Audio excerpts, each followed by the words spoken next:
En el aire de Radio Uruguay, inventamos entre todos la máquina de pensar. Acompáñenos en un viaje a través de los universos que vibran dentro de los libros. Bienvenidos al corazón de las palabras, la máquina de pensar. Conduce Pablo Silva Olazábal. Produce Gustavo Germán. Auspicia Biblioteca Nacional. La máquina de pensar.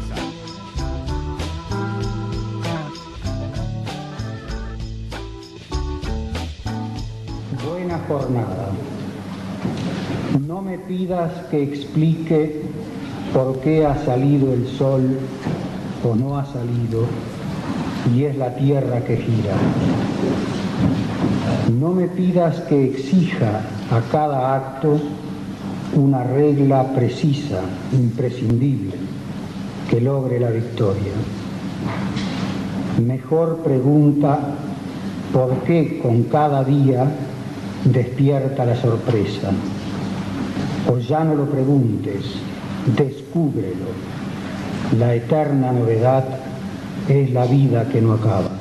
¿Cómo están? Bienvenidos a Radio Uruguay, bienvenidos a La Máquina de Pensar. 2002 arranca la máquina aquí con la voz de Juan Carlos Macedo leyendo Buena Jornada. Buena Jornada es quizás uno de los poemas más conocidos de Juan Carlos Macedo, y es el poema que se eligió, que Elder Silva eligió para que quedara en la plaza principal de la localidad de Míguez. Ahí hay una especie de estela, digamos, y está de los dos lados está grabado este poema llamado Buena Jornada. El audio nos vino cedido a través de la profesora Elena Esteves de aquel festival Naranja en Llamas, donde Juan Carlos Macedo y otros poetas como Idea Vilariño, Gladys Castelvecchi, Circe Maya participaron en el 2001, y bueno, y ahí al final de la jornada, al final de Naranja en Llamas, cada uno leyó poemas y ahí extrajimos de Macedo.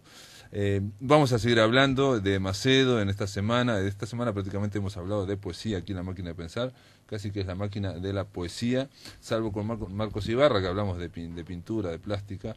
Hemos hablado siempre de poesía y vamos a seguir hablando de poesía, por eso le vamos a dar la bienvenida al poeta Pablo Tiago Roca. ¿Cómo andás, Pablo? Hola, ¿qué tal? Muchas gracias por la invitación. Pablo Tiago Roca es poeta, es un hombre también que es director del Museo Figari. La última vez que pasaste por aquí por la máquina era para hablar de actividades, de exposiciones del Museo Figari, y ahora te invitamos para conversar de tu último opus, de tu último libro de poemas, que es un poco diferente al anterior, a nada, ¿no? Uh-huh. Se llama La bicicleta etrusca. Sí, en realidad forma parte de una trilogía. Uh-huh. Del cual Nada sería la primera entrega, y esta. Sin embargo, tiene una estructura diferente, ¿no? Nada tenía prosa, con pretensiones de ser prosa poética, y poesía más de verso libre, pero poesía estructurada con versos, mientras que La bicicleta etrusca son breves, poemas breves, no hay prosa, y además tienen una traducción al italiano. Sí, es bilingüe, es un libro bilingüe. Digo, por ejemplo, uno lee La bicicleta etrusca y esta bicicleta tiene 2 T, hay otra T de otro color. Sí, de contrabando ahí. Sí, porque es para la... Es lo único que cambia en la tapa que... Porque en italiano es con 2 T. Es con 2 T, claro. Bicicleta etrusca, pero después es todo igual. La traducción es de Ricardo Bouglioni y de Georgina Torero, ¿no? Y como en Nada, como en el anterior libro tuyo, viene acompañado de obras de arte, ¿no? Sí. Digamos, no digo ilustraciones porque... Sí, no sé si son ilustraciones, porque en realidad no sé, quizás el texto ilustre a las imágenes y no al revés. Son, digamos, como ensayos del tema por un pintor, Gorky Volar,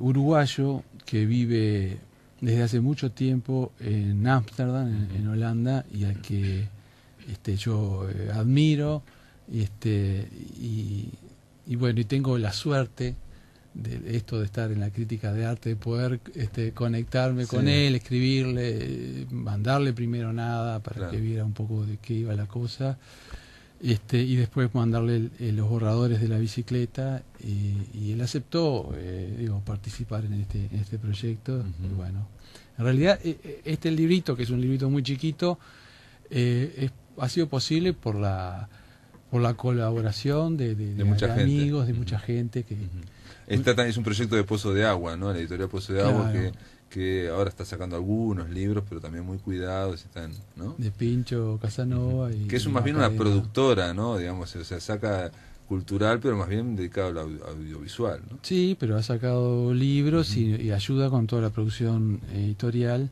Y además hay que decir también que el diseño es de Luisa Ibarra, una artista plástica de primer nivel, y diseñadora también, por supuesto. Y bueno, y la corrección a último minuto de Graciela Alves, porque siempre hay algún errorcito, alguna cosa que se quiere en la bicicleta. Sin embargo, está muy bien cuidado, y hay muy bien, digamos, se nota, sin ser un libro objeto, porque no es la pretensión, es un libro de poesía que tiene dibujos de este hombre llamado Gorki Volar, y que los dibujos como que dialogan, digamos, en la imaginación de Gorki Volar también, ¿no? Desde la imaginación, ¿no? Porque no, la bicicleta Trusca, aclaremos el título, de dónde viene Etruria, porque el último poema parece que diera, ¿no? Una serie de, digamos, de abrir un poco el espectro, porque son poesías muy decantadas y muy concisas, ¿no? De mucha concisión. Y al final, y parecen a veces un poco, no sé si etéreas, pero digamos poco arraigadas al suelo uruguayo. Al final hay como que se junta todo, ¿no? Ajá. Sí, digamos, la bicicleta etrusca es un anacronismo. O sea, los etruscos al parecer no andaban en bicicleta, ¿no? Fueron anteriores a los romanos, ¿no? Sí. Bueno, convivieron también, digo, son en parte... digamos, fueron vencidos por los griegos y por los romanos, y se diluyeron, pero en Roma tenían un papel muy importante. Los sacerdotes, digamos, algunos eran etruscos, porque todo el tema de lo oracular, y lo religioso, era muy tenido en cuenta por los romanos. Los etruscos eran digamos, como que había una tradición etrusca, había una tradición etrusca, y los importante. romanos reconocían eso, sí.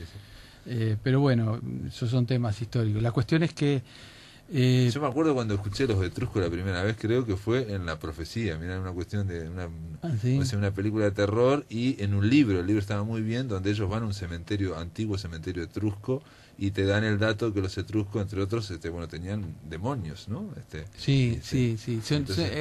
Bueno, yo a raíz, después de este libro, o sea, primero el libro no tiene una vinculación, digamos, directa con el tema histórico, a pesar de que nombra ciudades, nombra ciertas imágenes, ciertas cosas. En realidad fueron pequeños, los poemas, que son muy breves, fueron como pequeños flashes que fui teniendo en las escapadas a viajes al interior o al exterior, digo, como un poco salirse de lo cotidiano, y me llegaron como estas pequeñas, no sé si llamarles epifanías sería demasiado, pero sí como algo que me llegó, o sea, que no, yo sentía, digamos, que de alguna manera estaba captando un ambiente singular, ¿no? Le puse los etruscos, podrían haber sido otros, tienen que ver con nuestros antepasados. Sí, con los ancestros, ¿no? Y tu apellido es Roca también, que viene de Italia. Vengo y es bilingüe en italiano, ¿no? Digamos, estamos hablando también de una zona que de alguna forma... Sí, en realidad, un poco volviendo a la idea, es un anacronismo, o sea, es un artefacto. Los americanos le llaman a esto, en arqueología le llaman up art, o sea, W-O-P-A-R-T, que es out of place es out of place artifact, o sea, un artefacto fuera de lugar, traducido literalmente. Pero muchas veces los arqueólogos se topan con estos hallazgos, ¿no?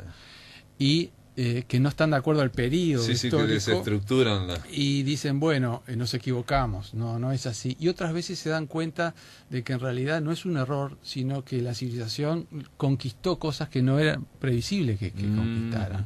O sea, en algunos casos puede ser que esté plantado el objeto después. Exacto. Y en otros casos simplemente que no se esperaba, no esperaban que ellos dominaran tanto una tecnología, la cerámica o lo que fuera. Un ejemplo que ponen es el hormigón. Parece que el hormigón se usaba en la antigüedad, se dejó de usar, se olvidó y se reinventó de nuevo. ¿No? Cosas por el estilo. Bueno, la bicicleta trusca es uno de estos artefactos, y que en realidad tiene que ver con un sentimiento, o sea, con un sentimiento en relación al tiempo. No me quiero poner muy complicado, pero es decir, una extrañeza en torno al tiempo, ¿verdad? Entonces ahí se junta un poco la infancia y ese territorio tan vasto y tan vago de los muertos, de nuestros muertos queridos, pero también de nuestros antepasados, de los que no conocimos, los ancestros, de los que estuvieron antes que nosotros, en una línea continua y que se pierde en la bruma de la historia, ¿no?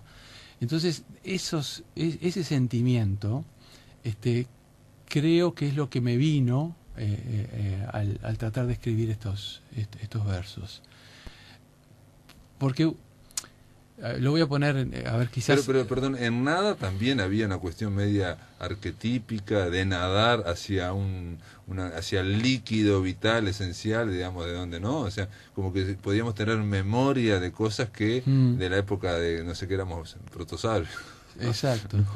Y en nada el elemento del agua, del acuoso era importante. Acá es como una excavación, yo lo asocio a la tierra, entonces por eso también forma parte de la trilogía esta heraclitana, o que nos imaginamos así. Uno, con respecto al tiempo, yo vivo en una especie de extrañeza constante. Con respecto a la fugacidad, y eso que cada vez parecería que hay como una aceleración. Una aceleración, sí, si pero de la civilización. Más viejo, decir la la civilización, o la cantidad de cosas que hacemos. No, hay una aceleración, sí. Y también con un sentimiento respecto al pasado en este sentido. Una vez un amigo me preguntó por un familiar que había fallecido, dice, ¿y no es como que no hubiera existido para vos? Y es una pregunta muy dura, pero después me puse a pensar, y hay algo de eso, es decir, está el peligro de la no existencia después. O sea, ¿cuánto tiempo más dura nuestro nombre después que bueno, eso dice Lacan, ¿no? La segunda muerte de cada uno de nosotros es cuando alguien deja de nombrarte, ¿no? Mientras te están nombrando, vos moriste una sola vez. Cuando ya dejan de nombrarte, esa es tu segunda muerte, y ahí como que sería el olvido, digamos. Entonces, el pasado, que es la no existencia, si el pasado es la no existencia, nuestra infancia, que también este libro trata de y confluye al final. Sí. Nuestra infancia está más cerca que los etruscos o más lejos, porque si ha dejado de existir, no existe tal distancia, ¿no? No hay una duración en la no existencia. No me quiero poner filosófico, pero es una cosa que uno siente. Pero yo creo que es parte, digamos, de estos tiempos, en el sentido que por un lado hay una aceleración, un vértigo, y por otro lado los jóvenes, porque yo hablo y digo, si tenés hijos, todo esto, aparece la idea de que, por ejemplo, la salida de la dictadura, por decirte algo, es casi como el neolítico para ellos. Claro, o sea, la información que le das del año 85 es la misma que remota, alguien le dé de mirar, en el neolítico se inventó la cerámica. Entonces es una buena información, bien, pero o sea, no sienten el vínculo, o sea, se ha roto, por lo menos a nivel emocional se ha roto el vínculo, claramente, ¿no? Claramente, digamos, ¿no? O sea, porque hay mucha información ahora, nuestra mente tiene una capacidad acotada y ellos la tienen llena de información del presente. Entonces se corta, esto no lo estamos inventando nosotros, se corta el vínculo con el pasado, pero con el pasado reciente, obviamente mucho más con el con el anterior, pero por otro lado se ponen a la misma vez. Te quería decir esto mientras te escuchaba, la extrañeza del tiempo. Borges dice lo ha contado muchas veces, de que él iba caminando por una esquina y ve un paredón rosado, y se quedó mirando, y ahí sintió que ese paredón era el mismo de los compadritos del siglo pasado. Entonces sintió esa idea de eternidad, digamos, fugaz en ese momento, que él no sabe, dice, cuánto tiempo estuvo mirando el paredón, pero sintió eso de ser, de retrotraerse, yo qué sé, 50 años, 60 o más todavía, ¿no? Y dice que para él fue una gran experiencia, y sin embargo y después, obviamente, el hombre de la esquina rosada debe tener algo que ver con ese paradón rosado, digo yo, ¿no? Sí, ¿no? Totalmente. Pero ese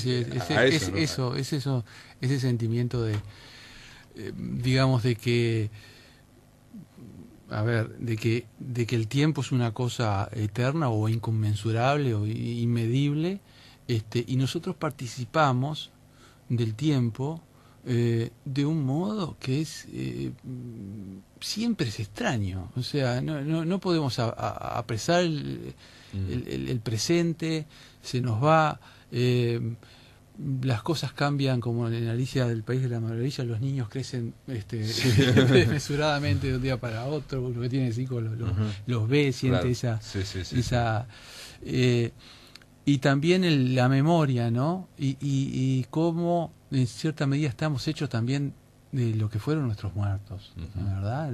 Ese es un descubrimiento, me parece, de edad mediana, ¿no? ¿O no? Sí, yo siempre tuve, bueno... tuviste interés realmente, digo, ¿no? Porque hay gente que tiene interés, digo, en averiguar, digamos, tus antepasados, tus ancestros, sí, pero por lo menos, ¿no? No como, digamos, no con un interés científico o historicista o de genealogista, sino como alguien, digamos, poéticamente atravesado por estos temas, ¿no? Melancólicamente, si querés, atravesado por esa duda. Pero has ido a Italia, has ido a los pueblos originarios de tus abuelos, bisabuelos. Estuve, pero no estuve nunca no sé exactamente dónde son, mis antepasados, sé que son de esta zona más o menos, pero no fui al pueblito. Esta zona, digamos, sería la Toscana, por ahí. Toscana, básicamente la Toscana, digo, hay distintos periodos de expansión también, pero se identifica así, digamos, gruesamente con la Toscana. En la cuadra de San Quintín y Garzón yo tenía mi Etruria. Ese es el poema final, y de alguna forma como que creo que abre una especie de clave, ¿no? De qué etrusco estamos hablando, de qué bicicleta etrusca estamos hablando, ¿no? ¿Lo puedes leer para los amigos? En la cuadra de San Quintín y Garzón yo tenía mi Etruria. Los pájaros vivían conmigo, atardecía por las tardes y aún a veces estaba nublado como hoy. Pero solo a veces atardecía por las tardes, y solo San Quintín y Garzón, los pájaros nublados, en mí a veces Etruria.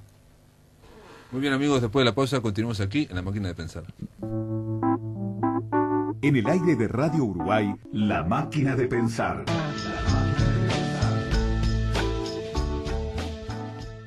Seguimos, amigos, con Pablo Tiago Roca, él es poeta, estamos hablando de la bicicleta etrusca. Obviamente nos enroscamos a hablar fuera de micrófonos, también del tiempo, ¿no? Vos estás planteando acá el tema del tiempo, de que el tiempo no es algo seriado, por más que lo vivimos, ¿no? O sea, nos organizamos en series de 7 días, en series de 30 días y en series de 1 año, y después no, pero esas son las series de donde vivimos, ¿no?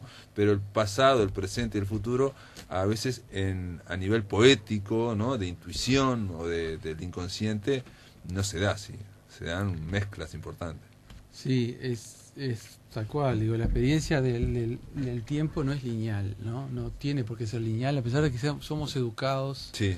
Y la escritura es lineal y las narraciones de las películas avanzan, digamos, de atrás adelante. En cierto modo también que se puede ser. La pintura, que vos sos experto en arte visual, no es lineal, ¿no? Es decir, la pintura te puede dar como un instante que lleno de futuro. Es cierto, la pintura no tiene esas coordenadas temporales, o las tiene de otra forma, ¿no? no se desenvuelve, te espera en la pintura, entonces uno ahí puede meterse o encontrar cosas. Estaba tratando de buscar un poema que reflejara un poco esta idea de... Hay uno que dice los vemos, nosotros los vemos. Ese estaba buscando, sí. Porque me parecía que hablaba de esa no linealidad, y que mejor que andar balbuceando, esto que por lo menos lo escribimos, suena mejor. ¿Te parece que...? Sí, dale. Lo que vieron no lo vimos, pero nos está viendo, escudo labrado en la espalda. Lo que vemos no lo vieron, pero los ve, iluminado rostro en terracota. Lo que vieron quedó dilatado en el bronce de sus pupilas. Las miramos. Hay ahí como un... Sí. Un cruce, un va y viene, digamos, de la mirada y en este caso de los antepasados, los ancestros, a través... Yo me imaginé que era a través también de una obra de arte, ¿no? O sea, ¿no? De algo labrado, de las pupilas. Sí. Bueno, ¿no? Se habla en un momento de un vaso etrusco también. Gran parte de este librito, o algunos, por lo menos, no, algunos poemas coinciden con que estaba leyendo un libro de escultura etrusca. Gran inspiración. No, pero claro, porque digamos, en una escultura hay las pupilas que a su vez lo miraron y que nos están mirando, en fin. Uh-huh. Ese va y ven, que eso también lo da el arte, ¿no? Lo da la poesía, lo da el arte, ¿no? Esa posibilidad de atravesar ese tiempo seriado, ¿no? Exacto, sí, tal cual. ¿Querés leer otro más? A ver. Este es observando precisamente una estatuilla de una etrusca de una mujer. Uh-huh. Mujer de trenzas tornasoladas y pestañas inmóviles. No estés tan seria, de bruces extendida. El cordón de oro de tu cintura cae con un desmayo de horas. Me acompañan tus aros y tu media sonrisa. Ven, siéntate al lado de mi infancia, prueba el pan tostado que preparé. Es tarde, pero todavía un viaje más largo nos espera. Un poco también volvemos sobre el tema del tiempo. Esta estatuilla, uno la ve, una reliquia, una cosa antiquísima. Sin embargo, como cierra el poema, a nosotros nos espera un viaje tan largo como el que hizo ella hasta nosotros, ¿no? Desde una mirada lineal. Entonces, hay una especie de solidaridad con respecto a los etruscos, a los antiguos. Sí, es cierto, están lejos en el tiempo, de algún modo parece que no nos comprometieran, claro, ¿no?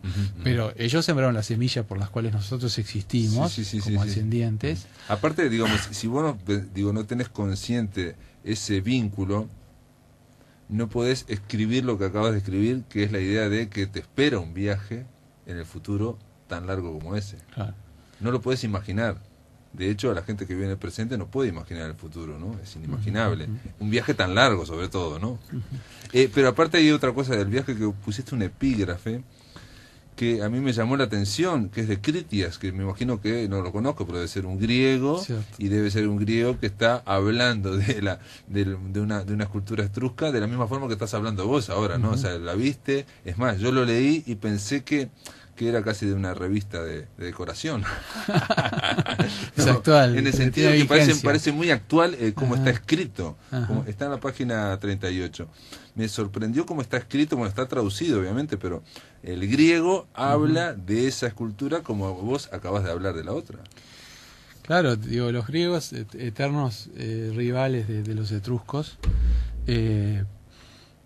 admiraban también ciertas características de ellos y entre otras cosas parece que los etruscos en los pequeños objetos de la vida cotidiana, en los espejos, en las fíbulas, que son como una especie de botones para atarse, en los bronces, eran muy buenos artistas y tenían, si bien como los romanos tienen una influencia muy grande de los griegos, en esto descuellan. Eran como originales. Eran originales y tenían un estilo propio.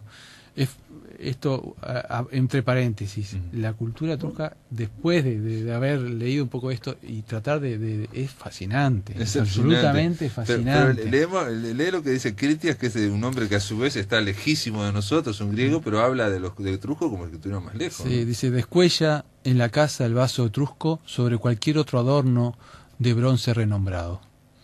Como diciendo, lo etrusco es lo máximo, ¿no? Claro, claro. Llama la atención por más que sea un vaso etrusco, en fin, y lo compara con el bronce, ¿no? Que el bronce en su momento era precioso para ellos, ¿no? Era una cosa importantísima, e incluso el vaso etrusco, bueno, y ahí está el vaso que hace Gorky Volar, que es impresionante, que está al final también. Sí, porque Gorky Volar lo que hace con los dibujos, me imaginé también, es también una cuestión como muy...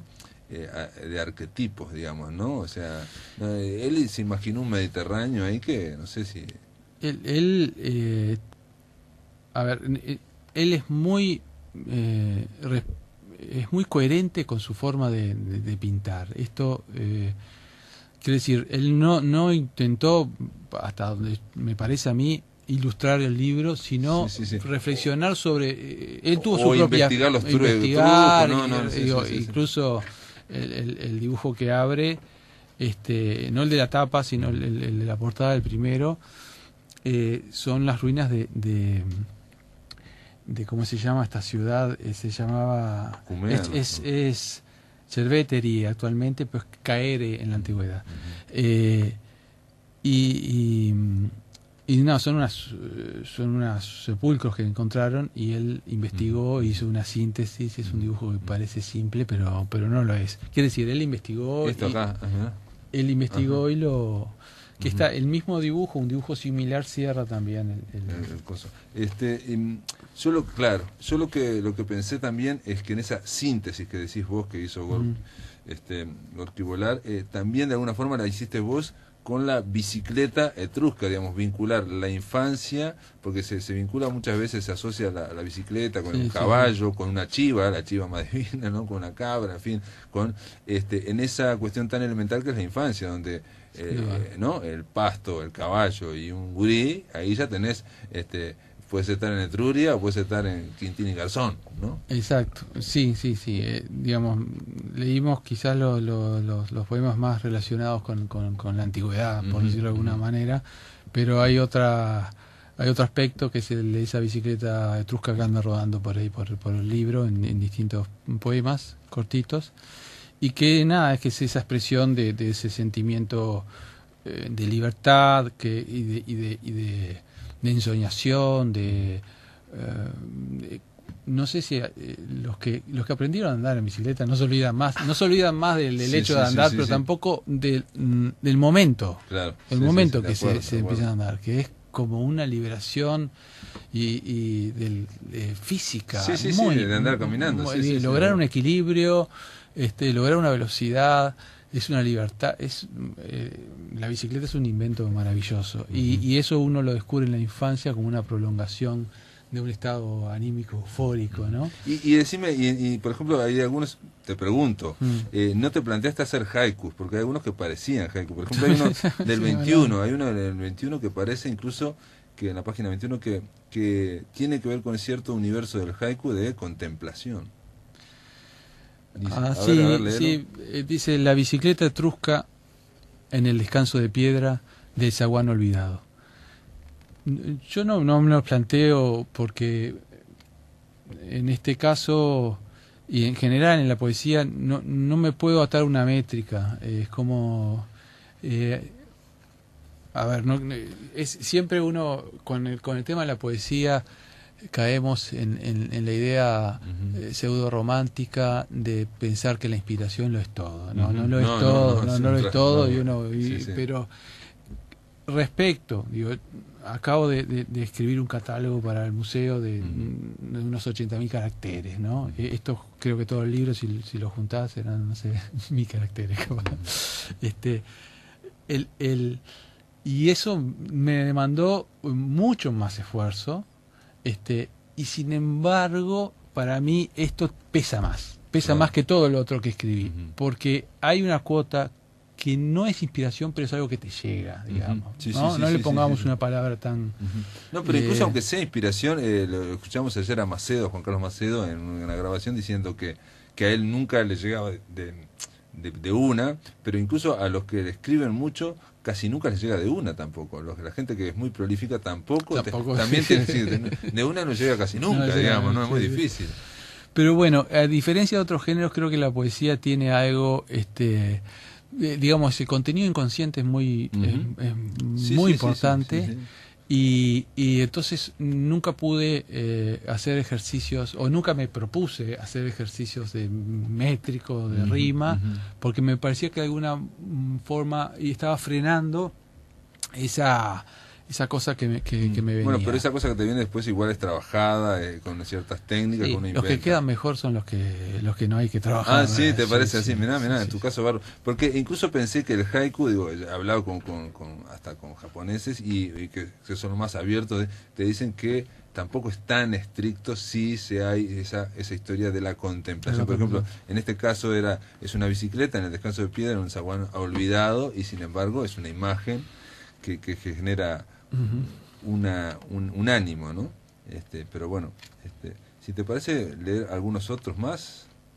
En un momento se habla de que es bucéfalo y de caballo de Troya también la bicicleta, o un galgo con ruedas, la bicicleta etrusca. Esto parece un haiku.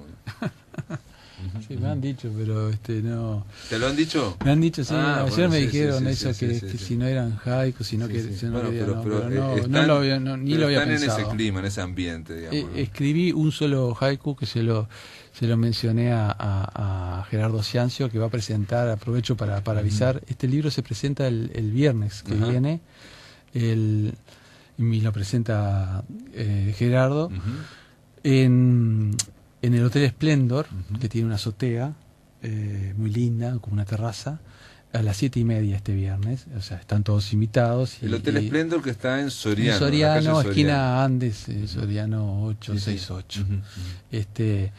O sea, es entrada libre, se puede ir, puede conocer el hotel de paso. Que es una maravilla, lo ha reformado. Es el antiguo Hotel Cervantes, sobre el cual Cortázar escribió un famoso cuento. Y Bioy Casares también, otro cuento. Pero bueno, lo vamos a presentar ahí, y le decía a Gerardo, le contaba un haiku que es irreproducible al aire, es el único haiku que dice, le causó mucha gracia. Pero realmente no pretendí eso, y quiero también avisar que va a estar leyendo los poemas en italiano, que acá no me atrevo, Natalia Bolani, que es una actriz y una cantante, y que lee muy bien, y seguramente le va a dar un toque más etrusco a esto. Sí, bueno, a ver si lo pueden grabar, ¿no? Para ver si lo podemos pasar después, por lo menos fragmentos en la máquina de pensar, ¿no? Estaría bueno grabarlo, ¿no? Sería con un MP3 pero incluso tiene otras cuestiones del ambiente de haiku, pensaba ahora, que es el hecho de que no pasan seres humanos, que hay una haiku tradicional que se habla de eso, y el hecho de que el tiempo parece que no es, que es un instante que por un lado se frena y por otro lado contiene todo el tiempo, ¿no? Sí, a mí me encanta. Decía, uno de mis primeros libritos fue los poetas de Dinastía Tang, que se sacaron en una oferta de capítulo oriental o algo de eso. Pero bueno, la verdad que es algo que me excede un poco. No he intentado. Sí, dale. Los monstruos alados y los leones y los hombres con orejas como asas de tazas de té compartieron una vez el mismo friso, treparon los mismos árboles, tuvieron igual miedo a las estrellas. Todo guardado en una caja de papel, escrito con palabras, pendiente al cabo de un hilo de cobre y el sueño repujado en el horizonte marino. Muy bien, y ¿puedes leernos otro más? ¿Y el del estribo? El estribo, cómo no. Hay uno que me gustó mucho, pero bueno, Decime. te pido ese y lees otro vos, en la página 51. que se habla también de los días. En esta artesa sin fondo se amasan mis días, con la harina de oro de tus ojos gatunos, con el crepitar de ramas secas de un olmo, panásimo, manos de fuego abrazan tu lengua de agua supina. En esta artesa sin fondo, la boca no encuentra palabras y toda noche acontece a deriva. Y uno cortito, capaz, para liquidar.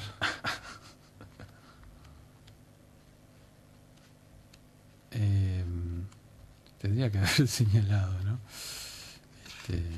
Pero bueno, eso pasa. Por ejemplo, esto parece un haiku. Manubrio estrellado, la bicicleta pastando en un mar de adoquines.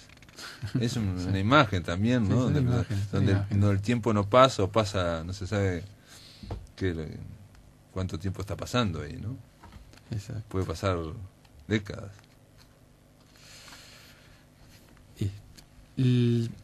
La bicicleta etrusca era un caballo, ni Troya ni bucéfalo, solo el azul de los rayos y un silencio de pan en la penumbra.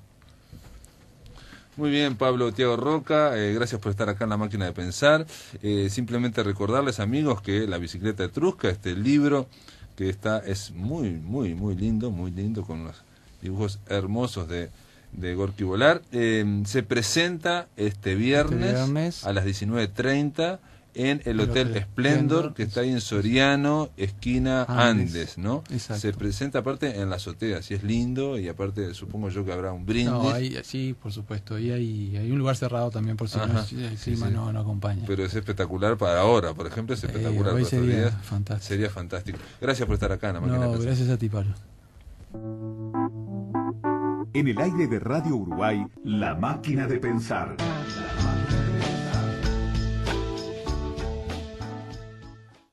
A la mejor conexión, sumale el mejor entretenimiento, porque llegó Vera más Netflix. Descubrí la velocidad en tu móvil con tu nuevo plan Vera LTE desde 990 pesos por mes y disfruta de 6 meses de suscripción a Netflix de regalo. Mirá tus películas y series favoritas en HD cuando y donde quieras. Consultá planes y condiciones en antel.com.uy. Antel, avanzamos juntos. Para saber quiénes somos, para conocer nuestros programas y contenidos, para comunicarnos, nuestra página web es www.radiouruguay.com.uy. Para Uruguay y para el mundo. Estés donde estés, estamos contigo. Radiodifusión Nacional del Uruguay.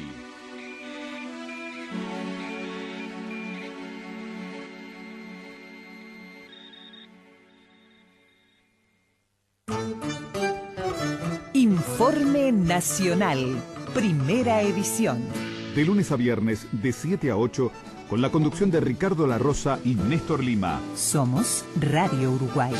Todas las voces. Un solo país.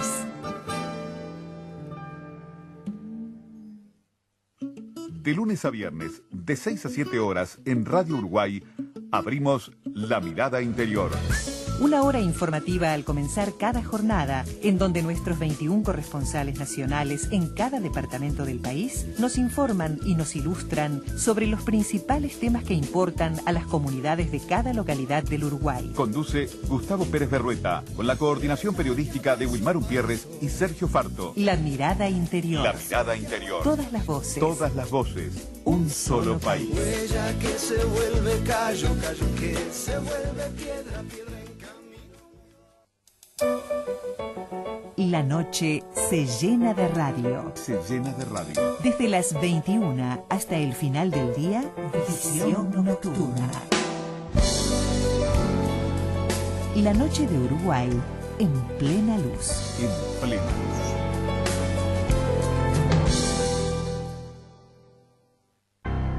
Somos Radio Uruguay, 1050 AM en Montevideo y sus repetidoras en el interior del país.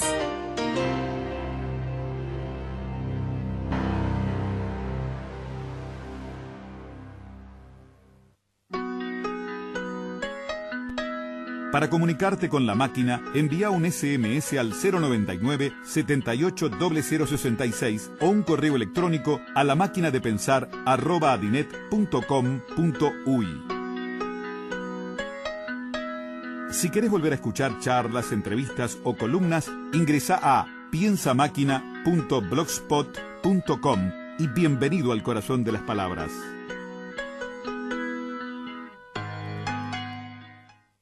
Voy a leer dos textos. Uno porque está dedicado a Eduardo Milán, quien nos mandó ese poema entrañable, Frontera.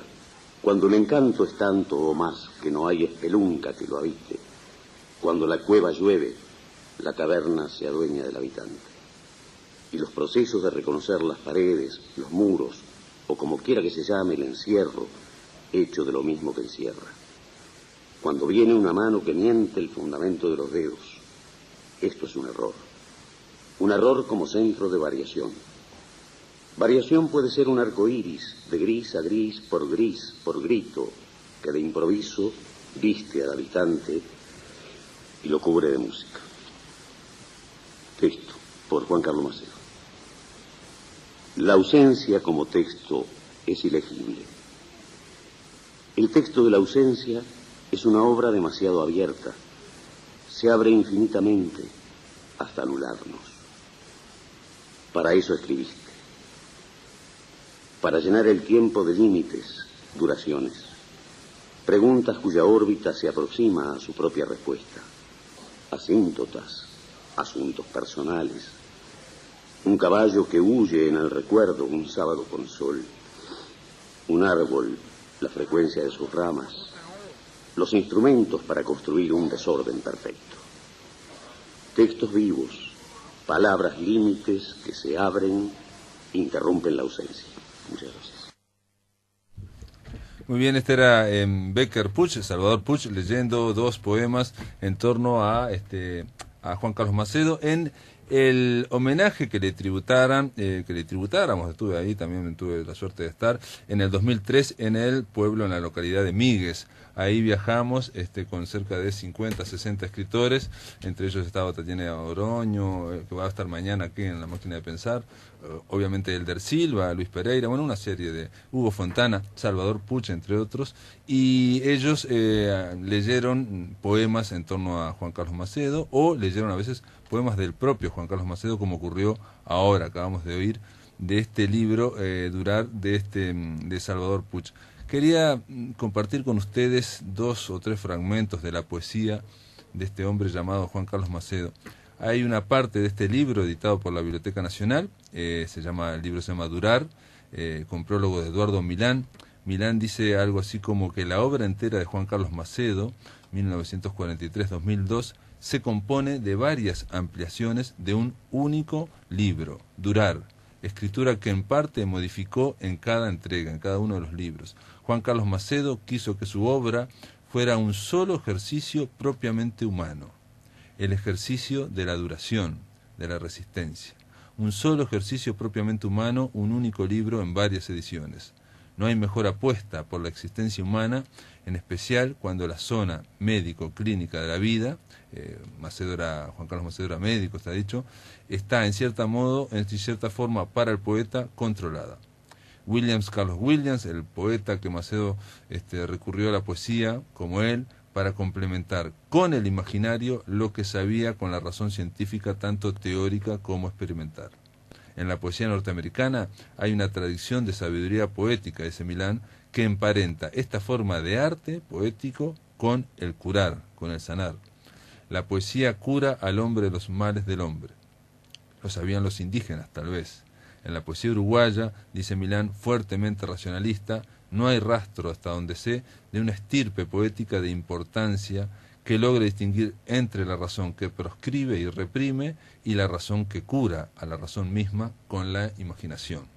No hay rastro de curación por la poesía sobre la nieve, dice, citando a Macedo, y claro, dice Milán, en Uruguay no nieva.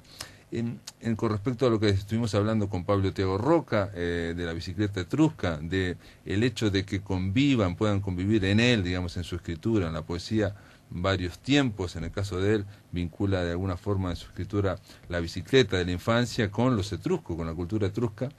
Le leí a Pablo, y me parece que les puedo leer a ustedes también, este fragmento, esta prosa de Juan Carlos Macedo, donde está reflexionando él sobre la poesía. Y dice así, Macedo, dice: la pasión enciende, la razón ordena, la poesía instruye lo real. La palabra distribuye todo eso a su semejanza en la manera que es su propiedad. Entonces, el poema es un objeto o código que prueba o dificulta en su felicidad o en su fracaso la práctica instruida. Un modo de relación con el lenguaje que lo atraviesa. El poema es la escritura en tanto su trabajo, no su espacio. La idea de que el poema es la escritura en tanto al trabajo que lleva a hacerla, pero el espacio de la poesía no es el de la escritura, es más amplio. Y dice así Macedo también en el párrafo siguiente, que en Delfos, así como Pablo Tiago Roca hablaba de Etruria, de los etruscos, bueno, Macedo habla en Delfos, de Grecia. En Delfos hay un lugar donde existió el oráculo más importante del mundo conocido entonces, ¿no? Muchos hombres, sin saber de Delfos ni del mundo conocido, también se reunían a la hora del fuego de los hijos, también amaron. Es decir, en la época de Delfos había otra gente que no sabía que existía Delfos, ¿no? En ese mismo tiempo, y lo hemos olvidado, ¿no? Recordamos a los de Delfos. Y prosigue Macedo: en Migues, en Arroyo Blanco o en otros pueblos, hoy hay quienes desconocen que unos y otros existieron, ¿no? Hay gente actualmente que no sabe que existió Delfos y que no sabe que existieron los hombres que no conocían a Delfos de aquella época. Entre los tres, dice Macedo, ninguno se recuerda. Dicen que hoy comprende a todos en la misma fecha, ¿no? En la misma palabra, hoy, que es la misma historia. No es cierto, dice Macedo, no es el tiempo, sino la duración en la poesía el sitio de reunión posible. Es decir, estos tres hombres, estas tres clases de personas que no se conocían entre ellos, se pueden reunir, la gente de Migues, la gente de Arroyo Blanco, la gente de Delfos y la gente que no sabía que existía Delfos pero vivía en esa época, se pueden reunir en el único sitio de reunión posible, dice Macedo, que es la poesía. Y la poesía es experiencia de los únicos puntos a los que nadie escapa, es lo común, los límites. Poesía, es decir, ni más acá ni más allá, sino en el límite de lo que por su presencia ya no lo tiene. Es ese límite de lo ilimitado que constituye una duración. Macedo aquí una y otra vez plantea que a través de la poesía se puede trascender lo que sería la serie del tiempo, ¿no? Lo que sería la serialidad en la que vivimos normalmente, ¿no? El día de hoy, el de mañana, el de pasado, en fin, esa idea de que se pueden compartir y se pueden atravesar algunos tiempos. Y para finalizar la máquina de hoy, me gustaría leer un poema de Juan Carlos Macedo que dedicado a la madre, cuando falleció su madre y él le habla a su padre, ¿no? Y dice así: Padre, no habrá más silencio de silla de ruedas, ni hijo ausente. Se ha muerto mi madre, de olvidé que me esperaba, de mujer sola, de padre que no estaba. Es la primera vez que muere de todas sus partes muertas, y de ahora en adelante. No habrá más inacción, o desconcierto, o deseo. Ya eran tus pensamientos encuentros al azar, lluvia que no es memoria, y al fin nos encontramos en la muerte, confiable, natural. Elena ha terminado. Obviamente Elena era la madre de este poeta llamado Juan Carlos Macedo. Y siguiendo en esta línea, tiene otro poema que dice: las luz, las distancias y las horas. Y vuelve el sol, las gentes, la vigilia, las relaciones frecuentes u olvidadas. Vuelve a ensayar el cambio, su lento movimiento, entre la oscilación, el golpe y la pendiente. Vuelve casi a rodar su condición de abismo o de posible. Vuelve el silencio a consumar su acto, de vasto peregrino. Vuelve a estar, a sumarse lo que existe, y los que no regresan, no regresan. Este era Juan Carlos Macedo, amigos. Este libro se llama Durar, está editado por la Biblioteca Nacional y lo venden solamente en una sola parte de Montevideo, que es en la librería La Nacional, que es la que está adelante de la biblioteca. Hoy vamos a conversar, bueno, con Eduardo Milán, no pudo ser, habrá otras oportunidades.